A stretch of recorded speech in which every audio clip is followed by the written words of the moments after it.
അപ്പോൾ എല്ലാവരെയും ഒരിക്കൽ കൂടി നമ്മുടെ ഏറ്റവും പുതിയ വീഡിയോയിലേക്ക് സ്വാഗതം ചെയ്തുകൊണ്ട് നാം ഇന്നിവിടെ പരിശോധിക്കാൻ പോകുന്നത് ഇസ്രയേൽ ലബനോൺ കോൺഫ്ലിക്റ്റുമായി ബന്ധപ്പെട്ട വിഷയമാണ്. ഈ വിഷയം ഇപ്പോൾ എവിടം വരെ എത്തി നിൽക്കുന്നു, ഇവിടെ ആര് ഞെട്ടും ആര് തട്ടും ആര് പൊട്ടും എന്നുള്ള കാര്യമാണ് നാം വിശദമായി പരിശോധിക്കുന്നത്. അപ്പോൾ നമുക്ക് വീഡിയോയിലേക്ക് പോകാം. അപ്പോൾ ഇസ്രയേലിൽ നിന്ന് എത്തി നിൽക്കുന്നത് എവിടെയാണ്? ചെകുത്താനും കടലിലും നടുക്ക് എന്നൊരു അവസ്ഥയിലാണ് സത്യത്തിൽ അക്ഷരാർത്ഥത്തിൽ ഇസ്രയേൽ എത്തി നിൽക്കുന്നത്. ഒരു ഭാഗത്ത് ലെബനോൺ, മറുഭാഗത്ത് ഫലസ്തീൻ. ഇതിന്റെ രണ്ടിന്റെയും ഇടയിൽ കിടന്ന് തിങ്ങുകയാണ് ഇസ്രയേൽ, വെള്ളം കുടിക്കുകയാണ് ഇസ്രയേൽ. ഇവിടെ പുതുതായി ലെബനോണെതിരെ ഒരു ആക്രമണ ഭീഷണി ഇസ്രയേൽ ഉയർത്തിയിരിക്കുന്നു. അതേ നായത്തിൽ തന്നെ ലെബനോൺ തിരിച്ചടിക്കുന്നു.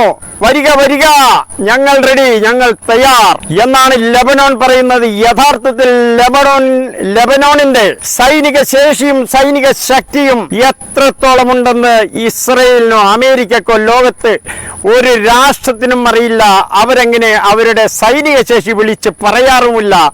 അവരുടെ ആയുധങ്ങൾ പൊതുജന മധ്യത്തിൽ തുറന്നു കാണിക്കാറില്ല, പ്രദർശിപ്പിക്കാറില്ല. നേരെ മറിച്ച് ഹൂത്തി എന്ന സംഘടന അതല്ല, അവരുടെ കയ്യിലെ ആയുധങ്ങളെല്ലാം പ്രദർശിപ്പിക്കുന്ന ഒരു സ്വഭാവം അവർക്കുണ്ട്. അതുകൊണ്ട് തന്നെ ഇസ്രയേലിന് ലെബനോണിന്റെ സൈനിക ശേഷിയെക്കുറിച്ചോ ശക്തിയെക്കുറിച്ചോ യാതൊരു ഐഡിയയുമില്ല. അപ്പോൾ ലെബനോണുമായി കൊമ്പുകോർക്കാൻ ഇസ്രയേൽ തയ്യാറായാൽ സംഭവിക്കാൻ പോകുന്നത് മറ്റൊന്നുമല്ല, ഇസ്രയേൽ എന്നൊരു രാഷ്ട്രം, ഒരു തെമ്മാടി രാഷ്ട്രം ഈ ഭൂപടത്തിൽ നിന്നും തേഞ്ഞു മാഞ്ഞു പോവുക തന്നെ ചെയ്യും.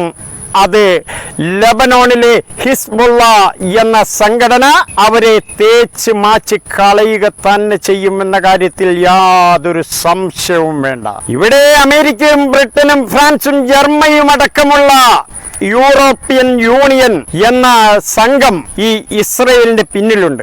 ഇസ്രയേലോ ഈ സംഘത്തിൽ സത്യത്തിൽ അംഗവുമല്ല. അത് യൂറോപ്യൻ രാജ്യങ്ങളുടെ ഒരു കൂട്ടായ്മയാണ്. ഈ കൂട്ടായ്മയിൽ ഏഷ്യൻ രാജ്യമായ, മിഡിൽ ഈസ്റ്റ് രാജ്യമായ ഇസ്രയേലിന് അതിനകത്ത് മെമ്പർഷിപ്പോ ഒന്നുമല്ല. എന്നിട്ടും ജാതീയതയുടെയും വർഗീയതയുടെയും ജൂഡായിസത്തിന്റെയും ഒക്കെ പേരിൽ ഇവരെല്ലാവരും കൂടി ചേർന്നുകൊണ്ട് ഇസ്രയേലിനെ സഹായിക്കുകയാണ്. അപ്പോൾ ഇതിൽ ആര് നേടും, ആര് പരാജയപ്പെടും എന്നുള്ള കാര്യം വരും ദിവസങ്ങളിൽ നമുക്ക് കണ്ടറിയാം. ഒരുപക്ഷേ ഇസ്രയേൽ ഭൂപടത്തിൽ നിന്ന് തന്നെ മാഞ്ഞു പോയേക്കാം. ഹിസ്ബുള്ളയുടെ സൈനിക ശേഷിയും സൈനിക ശക്തിയും എന്താണെന്ന് അവർക്കറിയില്ല. അറിയാവുന്ന ചിലരെങ്കിലും നമ്മുടെ നാട്ടിലുണ്ട്, നമ്മുടെ ലോകത്തുണ്ട്. അപ്പൊ അവരിലൂടെയെല്ലാം അടർന്നു വീണ് കിട്ടുന്ന വിവരങ്ങൾ അനുസരിച്ച് ഹിസ്ബുള്ളയുടെ സൈനിക ശേഷിയുടെ മുമ്പിൽ ഇസ്രയേൽ തകർന്നടിയുക തന്നെ ചെയ്യും. ഇസ്രയേൽ ലെബനോൺ അതിർത്തിയിൽ ഇപ്പോൾ ഇസ്രയേൽ പടയൊരുക്കം നടത്തുകയാണ്. നമുക്ക് ആ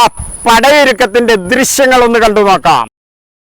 ഏതു നിമിഷവും ലബനാനിലെ ഹിസ്ബുള്ളയും ഇസ്രായേലും തമ്മിൽ അതിരൂക്ഷമായ ഒരു യുദ്ധം ഏകദേശം ഉറപ്പായിരിക്കുകയാണ്. 10 ദിവസത്തിനുള്ളിൽ ഇസ്രായേൽ സേന ലബനാന് നേരെ യുദ്ധത്തിന് തുടക്കമിടുമെന്നാണ് പൊതുവെ പുറത്തുവരുന്ന റിപ്പോർട്ടുകൾ. ഇതിനെ തുടർന്ന് കാനഡയും കുവൈത്തും ലബനാനിലുള്ള തങ്ങളുടെ പൗരന്മാർക്ക് മാർഗനിർദ്ദേശങ്ങൾ നൽകിയിരിക്കുകയാണ്. ഐക്യരാഷ്ട്രസഭയും ഈ വിഷയത്തിൽ കടുത്ത ആശങ്ക രേഖപ്പെടുത്തിയിട്ടുണ്ട്. UN secretary general Antonio Guterres ഹിസ്ബുള്ളയോടും ഇസ്രായേലിനോടും സംയമനം പാലിക്കുവാൻ ആവശ്യപ്പെട്ടിരിക്കുകയാണ്. ഇസ്രായേൽ യുദ്ധത്തിന് വന്നാൽ ലബനാനിൽ നിന്നും ഇസ്രായേൽ ഇതിനു മുമ്പ് പിടിച്ചെടുത്ത പ്രദേശങ്ങൾ തിരിച്ചു പിടിക്കുമെന്നാണ് ഹിസ്ബുള്ള തലവൻ ഹസ്സൻ നസ്രുള്ള പ്രഖ്യാപിച്ചിട്ടുള്ളത്. ഹിസ്ബുള്ളയുടെ സൈന്യം ഇസ്രായേലിനുള്ളിലേക്ക് കടന്നു കയറി ആക്രമണം നടത്താൻ തയ്യാറായിരിക്കുകയാണ് എന്നാണ് ഹസ്സൻ നസ്രുള്ള വ്യക്തമാക്കിയത്. ഇതിനിടെ അതിനിർണായകമായ നീക്കവുമായി അഫ്ഗാനിസ്ഥാനിലെ താലിബാനും രംഗത്തെത്തിയിരിക്കുകയാണ്. ഇസ്രായേലുമായി നേരിട്ട് യുദ്ധം ചെയ്യാൻ തങ്ങൾ തയ്യാറാണ് എന്നാണ് താലിബാൻ അറിയിച്ചിരിക്കുന്നത്. ഇതുമായി ബന്ധപ്പെട്ട വാർത്ത ആദ്യം പുറത്തുവിട്ടത് ലബനാനിലെ അൽ അഖ്ബാർ ന്യൂസ് പേപ്പറാണ്. ഇസ്രായേലിന്റെ ആർമി റേഡിയോയും ഈ വാർത്ത സ്ഥിരീകരിക്കുകയും ചെയ്തിട്ടുണ്ട്.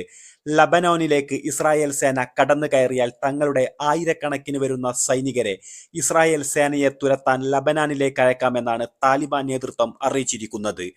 അഫ്ഗാനിസ്ഥാനിലെ ഇറാൻ അംബാസിഡറോടാണ് താലിബാൻ തങ്ങളുടെ സൈനികരെ ലബനോനിലേക്ക് അയക്കാൻ തയ്യാറാണെന്ന് അറിയിച്ചിരിക്കുന്നത്. നിലവിൽ സുശക്തമായ ഒരു കരസേനയാണ് താലിബാനുള്ളത്. ഇറാനിലൂടെ ഇറാഖും സിറിയയും കടന്ന് ലബനോനിൽ പ്രവേശിക്കുവാനാണ് താലിബാൻ സൈന്യം തയ്യാറായിരിക്കുന്നത്. താലിബാന്റെ സഹായ വാഗ്ദാനം ഇറാൻ നേതൃത്വം ഹിസ്ബുള്ളയെ അറിയിച്ചിട്ടുമുണ്ട്. ഇതുമായി ബന്ധപ്പെട്ട് ഹിസ്ബുള്ള തലവൻ ഹസൻ നസ്രുള്ള പ്രതികരിച്ചത്, നിലവിൽ ഇസ്രായേൽ സൈന്യത്തെ നേരിടാൻ ലബനാനിലെ തങ്ങളുടെ പോരാളികൾ തന്നെ മതി എന്നാണ്. തങ്ങളുടെ സൈനിക ശക്തിയിൽ അത്രമാത്രം ആത്മവിശ്വാസമുണ്ട് ഹിസ്ബുള്ളക്ക് എന്നാണ് ഇതിൽ നിന്നും വ്യക്തമാക്കുന്നത്. ഒരു പക്ഷേ അടിയന്തരമായ സാഹചര്യം വന്നാൽ ഇറാന്റെയും താലിബാന്റെയും സൈനികരും ഇറാൻ നിയന്ത്രിക്കുന്ന സായുധ സംഘങ്ങളും ലബനാനിലെത്തും.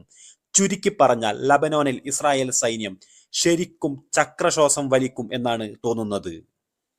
അപ്പോൾ കണ്ടല്ലോ, നേരെ മറിച്ച് ഹിസ്ബുള്ളയോട് അഫ്ഗാനിസ്ഥാനിലെ താലിബാൻ പറയുന്നു, അങ്ങനെ മറ്റ് പല രാഷ്ട്രങ്ങളും പറയുന്നു, സൈന്യത്തെ ആവശ്യമുണ്ടെങ്കിൽ ഞങ്ങൾ വരാം എന്നൊക്കെ പലരും പറയുന്നു. ഉത്തര കൊറിയ പറയുന്നു, ഇവിടെ ഒരേ ഒരു ഇസ്രയേലിനെ തകർക്കാനുള്ളൂ, തേച്ച് മാച്ച് കളയാനുള്ളൂ, അത് ഹിസ്ബുള്ള തന്നെ കൂടുതലാണ് എന്ന് ഹിസ്ബുള്ളയും പറയുന്നു. ഏതായാലും വരും ദിവസങ്ങളിൽ ഈ സംഘർഷം എവിടം വരെ എത്തും എന്ന് നമുക്ക് കാണാം. ഇപ്പോൾ തൽക്കാലം ഇസ്രയേൽ ലെബനാൻ അതിർത്തിയിൽ നടത്തുന്ന പടയൊരുക്കത്തിന്റെ ദൃശ്യങ്ങളൊന്ന് കണ്ടു നോക്കാം. ഏത് നിമിഷവും ലബനാനിലെ ഹിസ്ബുള്ളയും ഇസ്രായേൽ സൈന്യവും തമ്മിൽ അതിശക്തമായ ഒരു പോരാട്ടമുണ്ടാകും എന്ന രീതിയിലേക്കാണ് കാര്യങ്ങൾ മുന്നോട്ട് പോയിക്കൊണ്ടിരിക്കുന്നത്. ഇപ്പോൾ നടക്കുന്ന സംഘർഷം നീട്ടിക്കൊണ്ടുപോവുക എന്നത് ഇസ്രായേൽ പ്രധാനമന്ത്രി ബെഞ്ചമിൻ നെതന്യാഹുവിന്റെ നിലനിൽപ്പിന്റെ പ്രശ്നം കൂടിയാണ്. പക്ഷേ ഒരു കാരണവശാലും ഹിസ്ബുള്ളയുമായി ഒരു തുറന്ന യുദ്ധം ഇസ്രായേലികൾ, പ്രത്യേകിച്ച് നോർത്തേൺ ഇസ്രായേലിലെ ജനങ്ങൾ ആഗ്രഹിക്കുന്നില്ല. അതിന്റെ പ്രധാനപ്പെട്ട കാരണം, യുദ്ധമുണ്ടായാൽ ഈ പ്രദേശത്തെ വെള്ളം, വൈദ്യുതി എന്നിവ നിഷ്പ്രയാസം നശിപ്പിക്കുവാൻ ഹിസ്ബുള്ളക്ക് സാധിക്കും. വൈദ്യുതിയില്ലാതെ 72 മണിക്കൂറിൽ കൂടുതൽ ഇവിടെ ജീവിക്കാൻ പറ്റില്ല എന്നാണ് ഇതുമായി ബന്ധപ്പെട്ട വകുപ്പ് മേധാവി ഇസ്രായേൽ സർക്കാരിനെ അറിയിച്ചിരിക്കുന്നത്. ലക്ഷക്കണക്കിന് ജൂത കുടിയേറ്റക്കാരാണ് ഈ പ്രദേശങ്ങളിൽ ജീവിക്കുന്നത്. ഇതുവരെ ഉപയോഗിക്കാത്ത അതിമാരകമായ നിരവധി ആയുധങ്ങൾ തങ്ങളുടെ കൈവശമുണ്ട് എന്നും ഇസ്രായേൽ സേന ലബനാനിലേക്ക് കടന്നു കയറിയാൽ ഇസ്രായേലിനെതിരെ ഈ ആയുധങ്ങൾ തങ്ങൾ പ്രയോഗിക്കുമെന്നുമാണ് ഹിസ്ബുള്ള തലവൻ ഹസൻ നസ്രുള്ള ഇസ്രായേലിന് താക്കീത് നൽകിയിരിക്കുന്നത്. യമനിലെ ഹൂതികളിൽ നിന്നും തികച്ചും വ്യത്യസ്തരാണ് ഹിസ്ബുള്ള. ഹൂതികൾ അവരുടെ കൈവശമുള്ള എല്ലാ തരത്തിലുള്ള ആയുധങ്ങളും ലോകത്തിന് മുന്നിൽ പ്രദർശിപ്പിക്കുമ്പോൾ ഹിസ്ബുള്ള തങ്ങളുടെ ആയുധശേഖരത്തെ പറ്റിയും എന്തെല്ലാം ആയുധങ്ങളാണ് തങ്ങൾക്കുള്ളത് എന്നതും വളരെയധികം രഹസ്യമാക്കി വെച്ചിരിക്കുകയാണ്. ഇതിനിടെ ലബനാനിലേക്ക് ആയിരക്കണക്കിന് പോരാളികളെ അയക്കാമെന്ന ഇറാന്റെ വാഗ്ദാനം ഹിസ്ബുള്ള തൽക്കാലത്തേക്ക് നിരസിച്ചിരിക്കുകയാണ്. ഹിസ്ബുള്ളക്ക് പരിശീലനം ലഭിച്ച 1,00,000-ൽ കൂടുതൽ സൈനികരുണ്ട് എന്നും ഇസ്രായേലിനെതിരെ പോരാടാൻ ഇവർക്ക് തന്നെ സാധിക്കുമെന്നുമാണ് ഹിസ്ബുള്ള തലവൻ ഹസൻ നസ്രുള്ള ഇറാൻ നേതൃത്വത്തോട് പറഞ്ഞിരിക്കുന്നത്. അടിയന്തര സാഹചര്യമുണ്ടായാൽ ഏത് സമയത്തും ഇറാനിൽ നിന്നും സിറിയയിൽ നിന്നും ആയിരക്കണക്കിന് പോരാളികൾ ഏത് സമയത്തും ലബനാനിലെത്തുമെന്നാണ് ഇസ്രായേലും പ്രതീക്ഷിക്കുന്നത്. ഇതുമായി ബന്ധപ്പെട്ട വിവരങ്ങൾ അമേരിക്കയുടെയും ഇസ്രായേലിന്റെയും രഹസ്യാന്വേഷണ ഏജൻസികൾക്ക് ലഭിച്ചിട്ടുമുണ്ട്.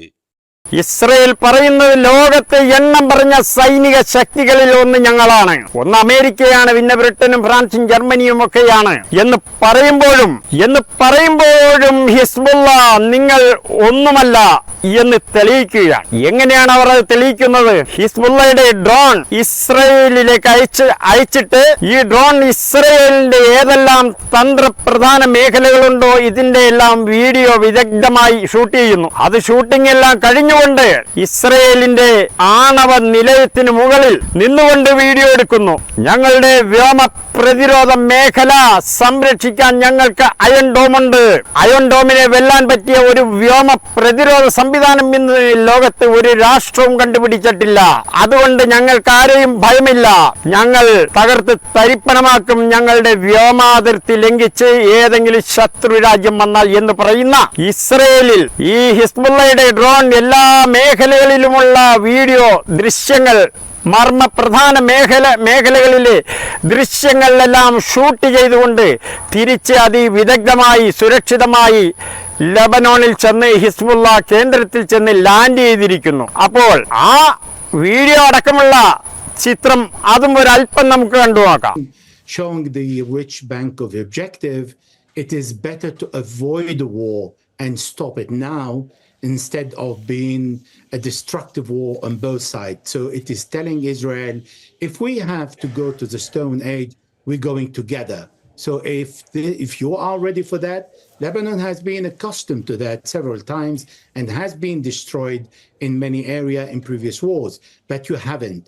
അപ്പോൾ ഈ വീഡിയോയിൽ ഇനിയും അധികം പറയാനുണ്ട്. വീഡിയോയുടെ ദൈർഘ്യം നീണ്ടുപോകും, വളരെ കൂടുതലാവും. അതുകൊണ്ട് തന്നെ തൽക്കാലം ഞാൻ ഇത്രമാത്രം പറഞ്ഞുകൊണ്ട് ഞാൻ വിരമിക്കുന്നു. വീണ്ടും ഇതിന്റെ പുതിയ അപ്ഡേഷൻ ഞാൻ നിങ്ങളിൽ എത്തിക്കാം. അതുവരേക്കും എന്നെ ശ്രവിച്ച എല്ലാവർക്കും ഒരു വലിയ സലാം.